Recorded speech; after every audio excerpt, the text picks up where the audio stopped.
Welcome, everyone. My name is Tiffany Kelly, and I'm the co-chair of the African American Black Cohort of Montgomery County's Anti-Hate Task Force. Thank you for joining us this evening as we shed light on issues related to hate and bias within Montgomery County Public Schools. Let's get started. For nearly a century, schools for Black students in Montgomery County and throughout the South were denied the benefits provided to their entirely separate but supposedly equal white counterparts. In 1954, the unanimous Supreme Court decision in Brown versus the Board of Education of Topeka changed the face of public schools forever.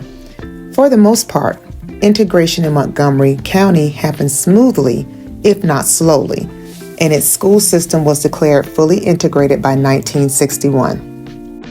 70 years after Brown versus Board of Education, hate and bias and de facto segregation by race, ethnicity, language, and income continues to undermine student achievement in Montgomery County. MCPS community members believe that we over-discipline students of color. According to the chart on the screen, 87% of students who were recommended for expulsion in 2023 were African American or Latino. African Americans are the only racial ethnic group that is significantly overrepresented in suspensions relative to their total share of the population. They make up 21% of total school enrollment and account for 48% of suspensions.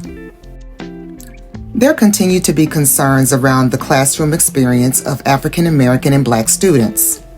According to the data provided by MCPS, the academic achievement of students who are Black and African American is significantly lower than their Asian and white classmates.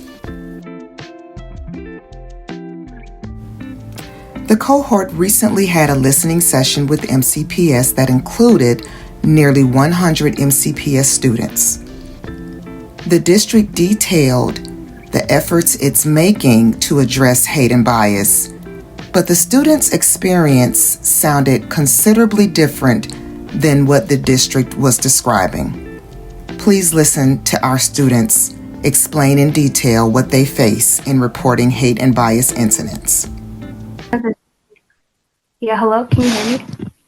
Yes, we can hear you. Oh, I was one of the students Mr. Williams referred to speak, and I had a comment and question regarding the system of reporting incidents. So I changed my Zoom name because I wanted to stay anonymous. Is it okay for me to speak? Yes. Okay. Mm-hmm. So to give more context, I go to a majority school, and I know as a students don't typically want to go out their way to report incidents of hate unless it has had a major impact on them, because they may feel like it'll be more trouble than it's worth, and they themselves have been conditioned to deem it as minor.